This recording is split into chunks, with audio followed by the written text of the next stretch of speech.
السلام عليكم ورحمة الله وبركاته. ازيكم يا حبايب قلبي؟ عاملين ايه؟ هنعمل بقى كده النهاردة طواجن المكرونة باللحمة المفرومة وطواجن برضو بالفراخ. هنعملها كده بطريقة حلوة قوي. هنعملها زي محلات الكشري بالظبط واحلى وانضف كمان، وهقول لكم طريقة حلوة قوي نعمل بقى الصلصة. وهقول لكم برضو سر التسوية المظبوطة وازاي تسويها كده بطريقة سهلة خالص ومش هتاخد معاكي وقت خالص، وهنعمل احلى طواجن في البيت.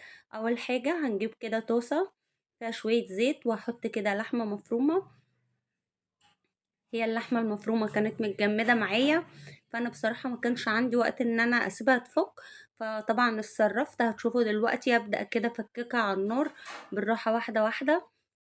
وبعدين اقوم بقى جايبه شوكتين كده واقعد بقى احط في اللحمه من الناحيه دي ومن الناحيه دي لحد ما تتفكك معايا بالشكل ده كده، لان بصراحه ما كانش عندي وقت ان انا اسيبها تفك خالص. فانت برضو لو حصلت معاكي اعملها بنفس الطريقه، هتلاقيها هتفك معاكي على النار بكل سهوله. وطبعا ما حبيتش برضو ان انا احطها في الميكرويف، فاضطريت ان انا افككها كده. كده اللحمة خلاص اهي اتفككت معايا وبدأت كده تاخد لون وتشمع. هبدأ انزل عليها كده بقى بالبصل، هقلبها بقى وانزل عليها كده بالبصل بالشكل ده. مقطعة كده بصلتين كبار. طبعا الطواجن دي اهم حاجة فيها ان احنا نزود بصل في اللحمة برضو في الصلصة. وهقلبها بقى كده مع البصل لحد ما البصل يدبل مع اللحمة.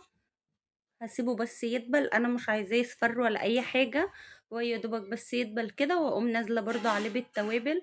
هنا بقى كنت حاطه العين دي، حاطه عليها ميه بتغلي كده للمكرونه. نزلت كده بكيلو الا ربع من المكرونه، وحطيت طبعا شويه ملح. ما حطيتش زيت خالص عشان انا مش عايزه برضو المكرونه تبقى مفككه كده من بعضها، عشان لما احطها في الطواجن تبقى متماسكه. هحط بقى كده التوابل معايا برضو كده، بهارات كشري، ومعايا برضو بابريكا، وحطيت برضو شطة، وحطيت ملح، وحطيت برضو فلفل اسود، واقلب كله مع بعضه. واول ما التوابل ريحتها تطلع انزل على طول بالطماطم. هقلب برضو كده البصل مع اللحمة كله كده مع بعضه. وهحط برضو عليها كده شوية من عصير الطماطم، واسيبها كده تغلي مع اللحمة مع البصل، واسيبها كده على نار هادية خالص لمدة 5 دقايق واطفي عليها على طول. جبت بقى طاسة تانية وحطيت فيها شوية زيت، وبرضو حطيت فيها الفراخ مقطعة كده مكعبات بالشكل ده. هسيبها كده لحد ما برضو ما تشمع معايا، مش هقلب فيها كتير عشان برضو ما تنزلش السوائل بتاعتها. وطبعا معلية عليها النار. حلة برضو كده جبتها وحطيت فيها برضو، كنت مقطعة كده 3 بصلات بس البصل كان حجمه صغير. وهحط كده اقلب فيها لحد كده ما البصل يدبل معايا. ونزلت برضو بشوية زيت. طبعا انا مشغلة العيون كلها عشان برضو انجز، يعني الطاجن ده ما كملتش نص ساعة وكنت مخلصة كل حاجة. لما اتشمع بقى معايا كده وبدأ انه حسيت ان هو بدأ يستوي، بدأت اقلبه بقى كده. البصل انا مش حاطه عليه اي حاجه في المرحله دي. هنا بقى اللحمه برضو كانت خلاص اتعصجت معايا. قطعت بقى كده بصلايه كبيره، هنزل بقى كده بيها على الفراخ، وابدا اقلب بقى كده البصل مع الفراخ لحد برضو ما البصل يدبل معايا. انزل بقى كده بالبهارات بتاع الصلصه، فلفل اسود، بابريكا، ملح، شطه، بهارات كشري، برضو نص معلقه كده من السكر عشان حموضه الطماطم. واقوم كده نازله بقى على البصل، واقلب البصل مع التوابل كويس جدا. واول ما التوابل ريحتها تطلع هنزل بالطماطم على طول. هحط برضو كده من الشطة الجاهزة دي، بتبقى صلصة كده بتبقى حلوة قوي وبتدي طعم كده جميل. وبتدي مش بتخلي الحاجة حراقة قوي، بس بتدي طعم كده حلو مع الأكل. نزلت كانوا آخر شوية في الإزازة، نزلت بيهم كده على البصل والتوابل، برضو هتدي طعم حلو معايا لصلصة الكشري. بوريكم بقى في المرحلة دي شكل البصل كان عامل ازاي. ما شاء الله، انا عايزة اقول لكم يا بنات الريحة كانت جميلة وقلبة المكان.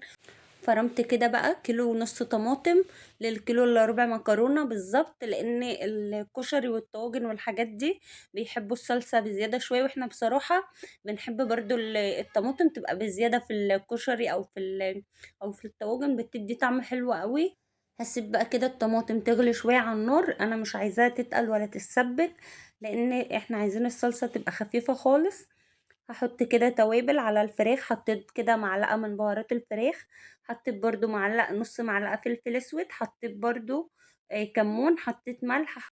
هقلب بقى كده التوابل مع الفراخ بالشكل ده، وقطعت برضو كده قرنين فلفل، وهسيبها كده بقى لحد ما تستوي. ههدي عليها النار لمدة 5 دقايق واطفي عليها على طول، لان اصلا الفراخ كده كده استوت معايا، عشان برضو الفلفل يدبل كده. دي الصلصة اهي كانت خلصت معايا. هنا كنت بوريكم ان هي خفيفة، ما ينفعش ان احنا نسيبها تتقل. خدت بقى نص كمية الصلصة، هنزل كده بالمكرونة. المكرونه انا بسلقها طبعا، ما بحبش ان انا احطها نيه خالص، لان بتاخد وقت في الفرن، وساعات تطلع برضو معايا مش مستويه قوي.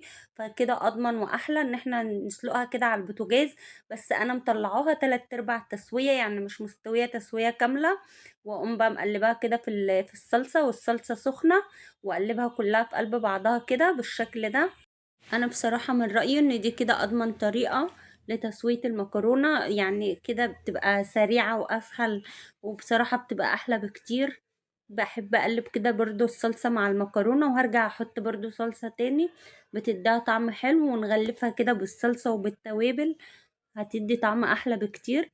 جبت بقى كده الاطباق الفويل دي، بتبقى استخدام المرة الواحدة، وكده برضو تبقى شكل علب المحل كده، الولاد برضو يفرحوا بيها.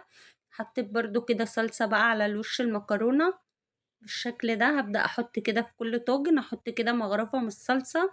ودي اللحمة هي برضو، هحط برضو كده كل طاجن شوية مكرونة على وش الطاجن. وهحط برضو فراخ كل برضو طاجن مكرونة، هحط كده فراخ. عملت 4 مكرونة و4 برضو باللحمة.